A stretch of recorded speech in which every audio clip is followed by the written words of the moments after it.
यानंतर आपल्याला थोडासा वेळ आता मॅनेज करायला लागणार आहे, म्हणून मला असं वाटतं आपण पहिल्यांदा तिसरं प्रवचन घेऊया आणि मग ठरवूया तिथनं पुढे किती वेळ होतो त्याप्रमाणे. चालेल ना? तिसऱ्या प्रवचनाचं अभिवाचन आधी पूर्ण करू. तिसरं प्रवचन आता अनुष्काताई बर्वे आपल्यासमोर सादर करते.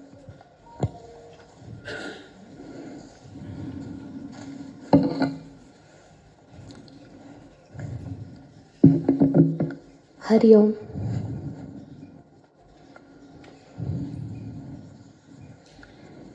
प्रवचन तिसरे. कृष्ण विष्णू हरी गोविंद या नामाचे निखळ प्रबंध माझी आत्मचर्चा विशद उदंड गाते.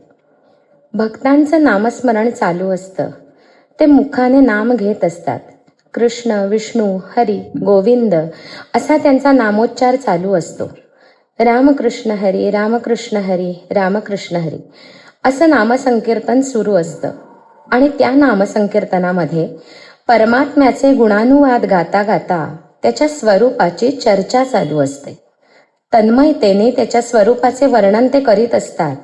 देवाचं ध्यान आपण करतो, त्या देवाचं स्वरूप काय? आपण देवाचे चिंतन करणारे, नामस्मरण करणारे, ध्यान करणारे, त्या आपलं स्वरूप काय, मी कोण, याची चर्चा सुरू असते. याचं विवरण नामसंकीर्तनामध्ये चालू आहे. अशा तऱ्हेने मग देवाचा शोध घ्यायचा, स्वतःचा शोध घ्यायचा.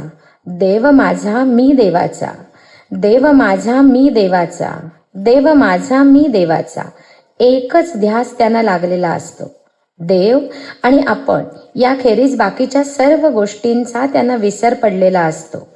असा ध्यास घेता घेता देव माझा मी देवाचा, हीच माझी सत्यवाचा, देव पहायासी गेलो तेथे देवचे होऊन ठेलो, अशी अवस्था ते अनुभवित असतात. देवाचं दर्शन घेता घेता मी पण इतकं गळून जातं, अहंकार समूळ नाहीसा होतो, देवामध्ये विलीन होतो. देव आणि भक्त एकरूप होतात. याचंच नाव अभेद भक्ती. तस्मात विचार करावा, देव कोण तो ओळखावा, आपुला आपण शोध घ्यावा. अंतर्यामी. अंतर्यामी शोध लागला. अंतर्यामी देवाचा साक्षात्कार झाला म्हणजे मग जिथे पहावे तिथे देवच दिसायला लागतो. जयाचे नि वाचे माझे आलाप, दृष्टी भोगी माझेची रूप, जयाचे मन संकल्प माझ्याची वाहे. माझी या कीर्तिविण जयांचे रीते नाही श्रवण, जया सर्वांगी भूषण माझी सेवा. ते पापयोनीही होतु का, ते श्रुताधीतही न होतु का, परी मजसी तुकिता तुका तुटी नाही. वाचेने अखंड नामोच्चार चालला आहे. दृष्टी परमात्म्याचंच रूप भोगत आहे. मन परमात्म्याचाच संकल्प करत आहे. कान परमात्म्याचीच कीर्ती ऐकत आहे.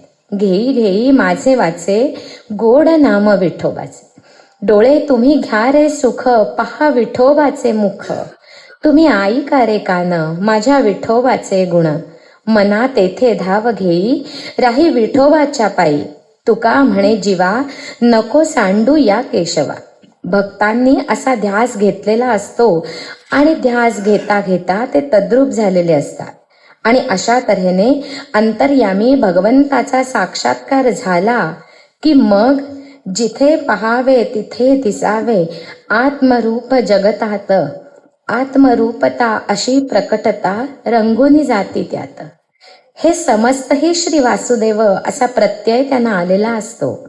भूती देव म्हणून भेटतो या जना, नाही हे भावना नर नारी. सर्वत्र एक वासुदेवच त्यांची दृष्टी पाहत असते. सूर्योदय झाला म्हणजे जसा दाही दिशांवर प्रकाश पडतो त्याप्रमाणे अंतर्यामी ईश्वराचा साक्षात्कार झाला म्हणजे सर्वत्र ईश्वर दर्शन होत राहतं. आत्मारामाच्या ठिकाणी भक्तांची वृत्ती जडून जाते. अखंड पार्था वृत्ती रंगली अशी स्वरूपी ज्याची, तन्मयतेने बुद्धी चाखिते गोडी ब्रह्मरसाची. एकचे आत्मा भरून राहिला विश्वी निष्ठा ऐसी, आत्मपरायण रात्रंदिनजे विसरुनी भिन्नत्वासी. आत्मज्ञाने पाप जयांचे जळून गेले सारे, न लागती त्या पुन्हा फिरावे जन्ममृत्यूचे फेरे. ते भक्त, ते योगी, ते आत्मज्ञ जन्ममृत्यूच्या फेऱ्यातून सुटतात.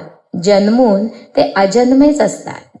माझे अजत्वे जन्मणे, अक्रियताची क्रिया करणे, हे अविकार जो जाणे तो परममुक्त.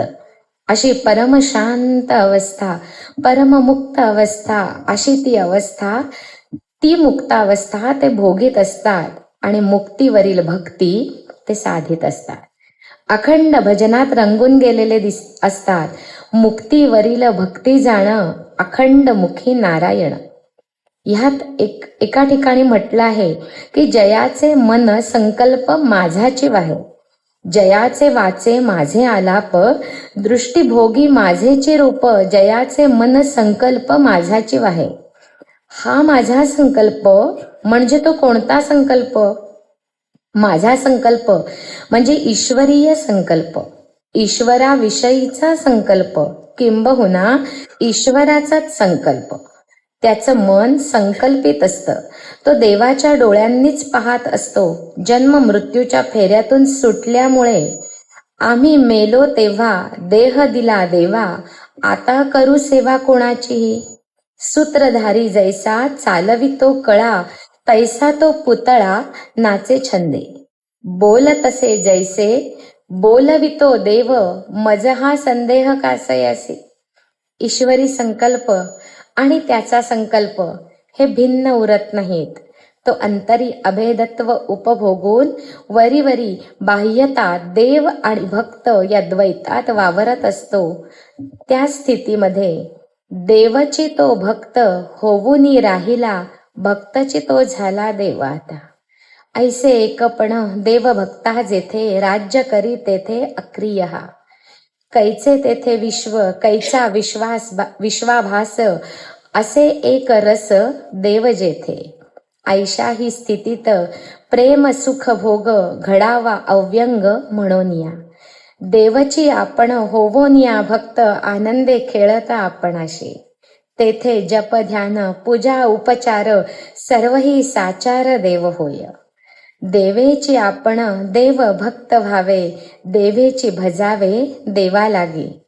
देवे देवासीच करावे अर्पण, देवेची होऊन पूजा द्रव्य. जैसे का डोंगरी कोरावे मंदिर, मंदिरी सुंदर देवमूर्ती. देवमूर्ती पुढे कोरावा पूजक, पूजा द्रव्याधिक सर्वही ते. तैसा का न व्हावा भक्तीचा व्यवहार, एकाची साचार आत्मरूपी. ओम ओम ओम.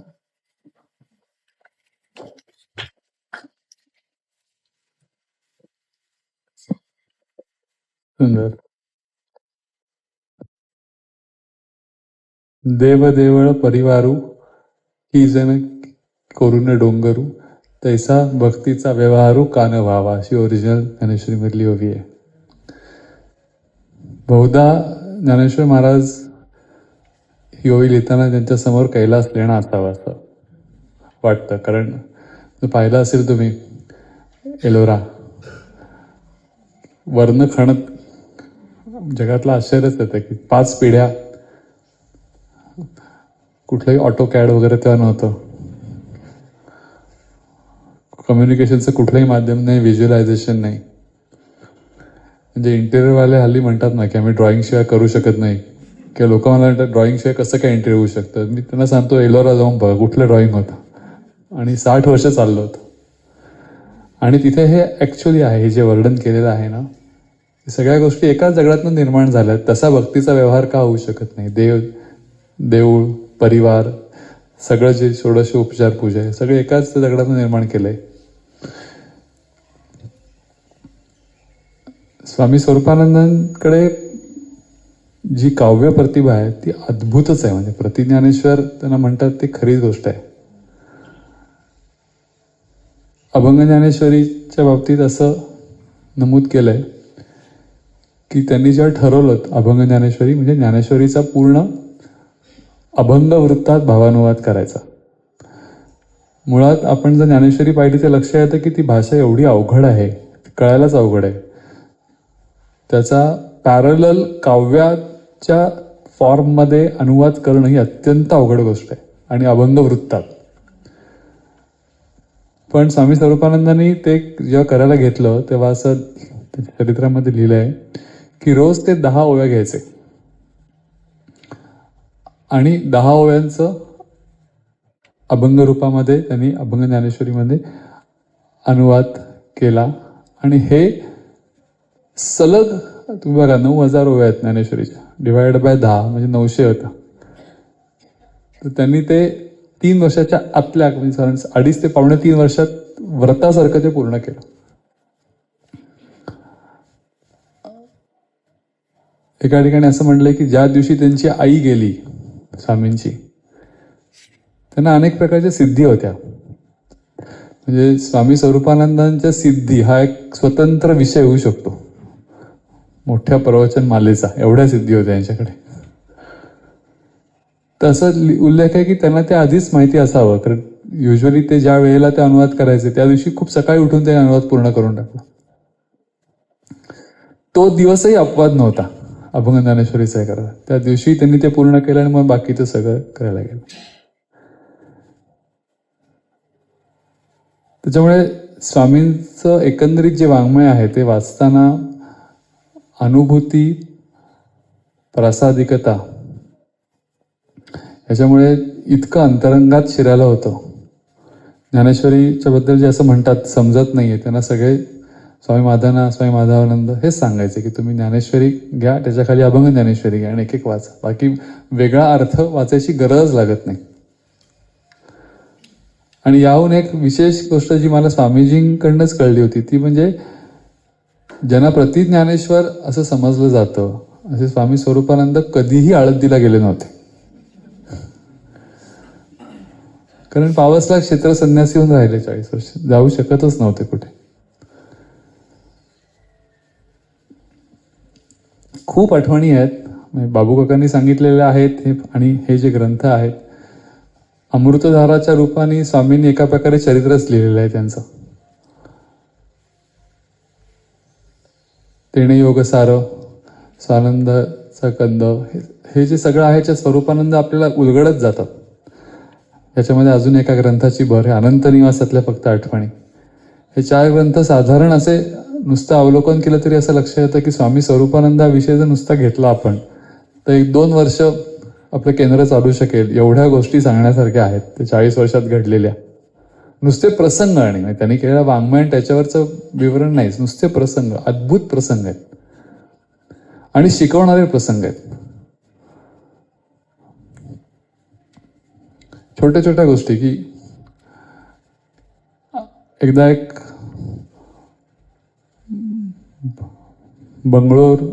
बेळगावहून एक कलेक्टर त्यांच्या दर्शनाला आले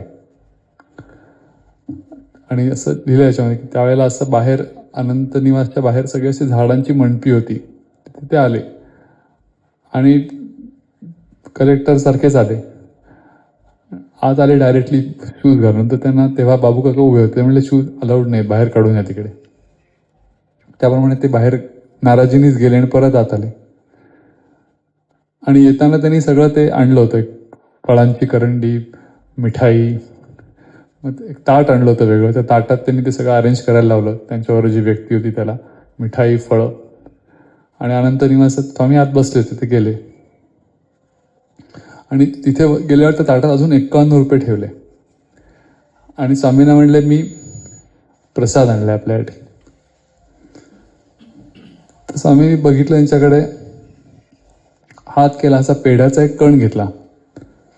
म्हणले मी केला ग्रहण, आता बाकीचा तुम्हाला प्रसाद म्हणून घेऊन जा. तर त्याच्यावर ते म्हणले की ठीक आहे, पण हे 51 रुपये हा पण प्रसादाचाच भाग आहे. स्वामी स्वरूपानंदांनी बघितलं, 1 रुपयाचं नाणं दिसलं, 1 रुपया घेतला त्यांनी. ते म्हणले घेतला मी, उरलेले तुम्हाला प्रसाद म्हणून घेऊन जा. काय तर गेले ते बाहेर, खोलीच्या बाहेर. आणि मग त्यांना देसाई कुटुंबियांची अशी पद्धत होती की बाहेरनं कुठली व्यक्ती आली की त्याचा पाहुणचार योग्य पद्धतीनेच झाला पाहिजे. जेवायला खायला घातल्याशिवाय ते सोडायचे नाही, बरेच वेळा राहायलाच लावायचे. त्यांना तसं सगळं प्रसाद भोजन वगैरे सगळं झालं आणि ते झोपाळ्यावर बसले ते कलेक्टर बाहेर. तर झोपाळ्यावर बसले होते तर त्यांचं लक्ष गेलं सगळ्या ग्रंथ संपदेकडे. बाबू आका वाटच बघवते आता काय करतायत पुढे. त्यांच्याकडनं जायचं. ते म्हणले अच्छा हे लिहितात का? लिहितात पण म्हणजे एवढे पुस्तकं लिहिली आहेत त्यांनी. म्हणलं हो यांनी लिहिली आहेत आणि त्यांच्या इच्छेप्रमाणे मी तुम्हाला आता सगळी ती भेट देणार आहे. म्हणून त्यांनी सगळी जे ग्रंथ होते त्या सगळ्यांचा एक संच तयार केला आणि दिला त्यांना, तुम्हाला दिलेला आहे. बाबू काका म्हटले ते आम्ही स्वामींची परमिशन घेतली नव्हती, असंच देऊन टाकला ग्रंथ, यांना जरा वाचायलाच पाहिजे नाही म्हणून. तर त्यांनी त्याचे कलेक्टर माणूस ज्यांनी सगळ्याच्या किमती बघितल्या आणि टोटल केली तर ते म्हणले 37 रुपये होत आहेत. तर आता मी एवढा प्रसाद घेऊन आलो, ते यांनी परत दिलं मला, प्रसाद पैसे पण परत दिले, वर जेवायला घातलं. आता एक तुम्ही करा 37 रुपये तरी माझ्याकडनं घ्या, कारण तुमचं तरी हे कार्य अदरवाईज कसं चालणार ना. म्हणजे तुम्हाला अशा याची मदत या दृष्टीने मी तुम्हाला सांगतोय. तर ते तसे तरुण होते, त्यावेळेचे जेनझी टाईप होते. तर ते म्हणले डायरेक्टली की तुम्ही पैसे द्यायचे नसेल तर देऊ नका. बाबू काका म्हणले पण हे वाचा म्हणजे आम्हाला पैसे मिळाल्यासारखंच आहे. असं त्यांना म्हणले आणि पुढे त्यांनी असं म्हणलं की मी असं म्हणून गेलो, मला एकदम भीती वाटायला लागली, आपण कलेक्टरला फारच काहीतरी बोलून गेलोय. आणि असं बोलल्यावर ते गेले निघून आणि मी आत गेलो आणि आप्पांना म्हणलं आप्पा मी असं बोललो, मला तर खूप भीती वाटते, कलेक्टर काहीतरी करणार. कारण त्या काळात त्यांना माहिती होतं की स्वामी स्वरूपानंद स्वतः लिहिलेले ग्रंथ जे स्वरूप सेवा मंडळाला दिलेले असायचे, स्वतःच्या पैशांनी खरेदी करायचे. स्वतः लिहिले ग्रंथ स्वतःच्या पैशांनी खरेदी करायचे आणि लोकांना प्रसाद भेट म्हणून द्यायचे. आणि असं पण न विचारता हे केलं. मग त्याच्यावर ते म्हटले नाही तू योग्यच केलं, ग्रंथ हे वाचण्यासाठीच असतात, त्याच्याकरताच मी लिहितो. आणि तू काळजी करू नकोस, तो ती व्यक्ती परत येईल. सिद्धीचा एक भाग, परत येईल ती व्यक्ती. आणि त्याप्रमाणेच झालं. ते कलेक्टर ते घरी गेले, त्यांनी ते वाचलं आणि त्यांना लक्षात आलं की आपण काय चूक केली. ते लगेच काही महिन्यातच आले परत. आणि जेव्हा ते आले तेव्हा ते कलेक्टर म्हणून आले नाही, त्याचा तोरा गळला होता. आणि तेव्हापासून असा उल्लेख त्यांनी केला की ते नियमित अनेक वर्ष येत गेले. म्हणजे अंतःपरिवर्तन करण्याची क्षमता ही काय अफाट असते संतांच्या मध्ये. खूप गोष्टी खूप सांगण्यासारख्या, त्या वेळेअभावी सगळ्यात सांगता येत नाही. एक गोष्ट विशेष मला भावली म्हणजे जिव्हा सिद्धींविषयी जिव्हा जय असा उल्लेख केलाय सत्यदेवानंद सरस्वतींनी की स्वामीजींना जिव्हा जय प्राप्त होता. कोणी विचारलं म्हणजे काय होतं, तर त्याच्यावर सत्यदेवानंदांनी असं उत्तर दिलं की 71 वर्षाच्या त्यांच्या पूर्ण कालखंडात स्वामींनी त्यांच्या वाणीनी कोणाला दुखवलंय असा एकही प्रसंग घडला नाही. लाखो लोक त्यांना भेटायला आले, एकही प्रसंग असा घडला नाही. इतकी मधुर वाणी होती, स्पष्ट वक्ते होते. लोकांना राग आला असेल कदाचित, पण त्याचं इंटेन्शन डायरेक्टली कधीच दुखवायचं नव्हतं. त्यामुळे ज्या व्यक्तीला प्रासंगिक असं वाटलं राग आला, त्याला ते नंतर कळायचं की हे कल्याणच झालेलं आहे आपलं.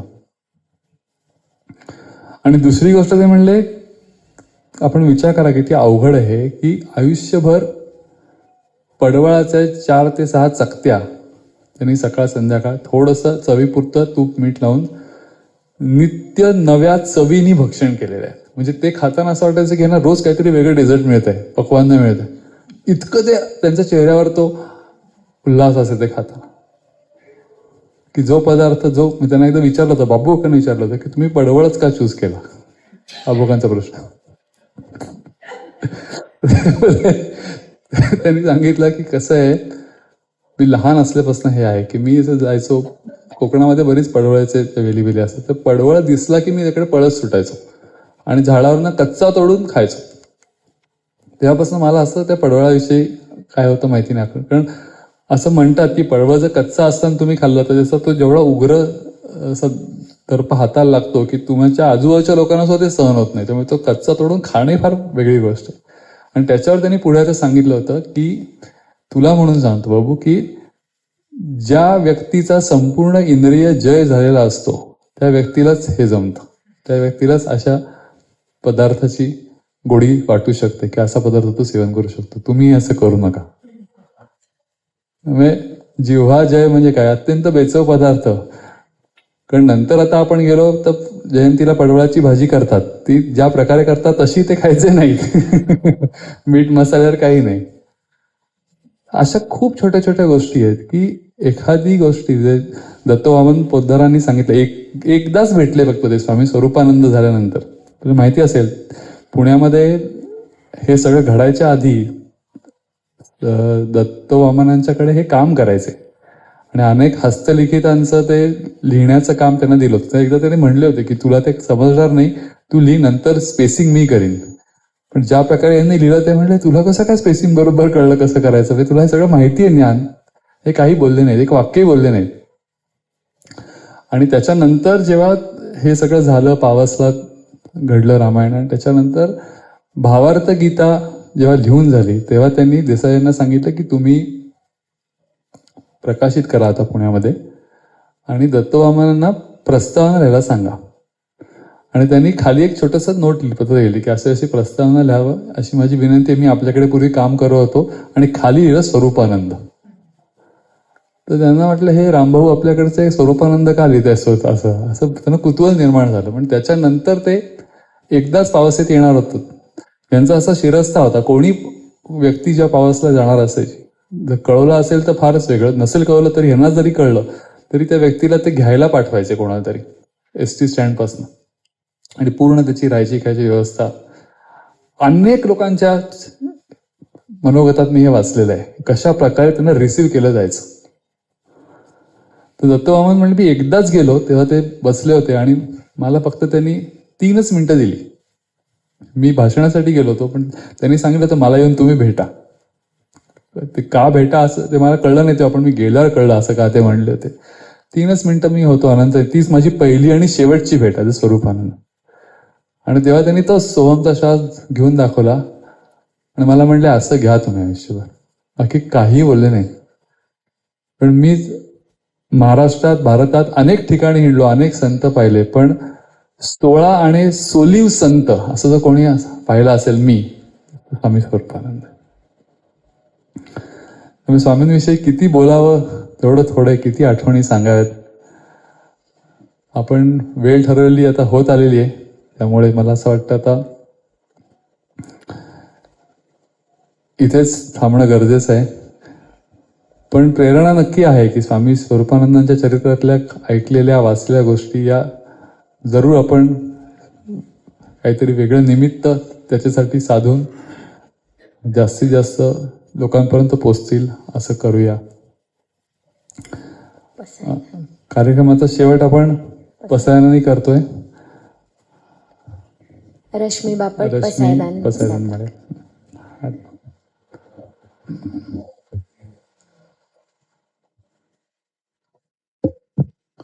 स्वामी स्वरूपानंदांच्या बाबतीत अजून एक सांगितलेली सत्यनारायणाची आठवण म्हणजे हे सगळे योग जेव्हा आले तेव्हा गुरुपुष्यामृत योगही होता 15 ऑगस्टला, जेव्हा त्यांनी देह ठेवला. मध्य द्वादशी होती. झेंडावंदनासाठी सगळे लोक निघाले होते. म्हणजे एका प्रखर राष्ट्रप्रेमी माणसाला मानवंदना देण्यासाठी जणू सगळेजण निघाले होते त्या दिवशी. आणि गुरुपुष्यामृत योगाला त्यांनी देह सोडला.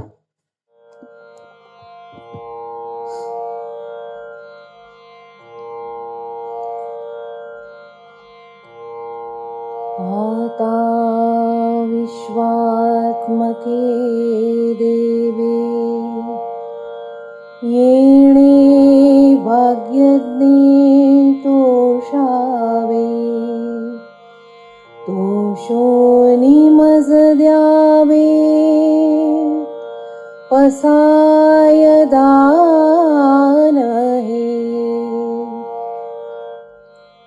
जे खळांची व्यंकटी सांडो तया सत्कर्मी रती वाढो.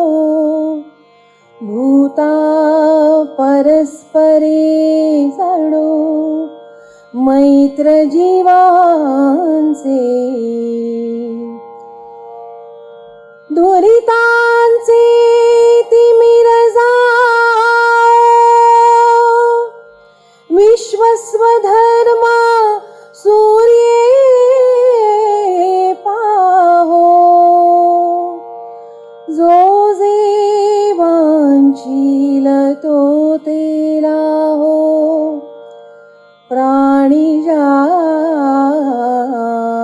जात वर्षत सकळ मंगळी ईश्वर निष्ठांची मांदियाळी अनवरथ भूमंडळी भेटतो भूता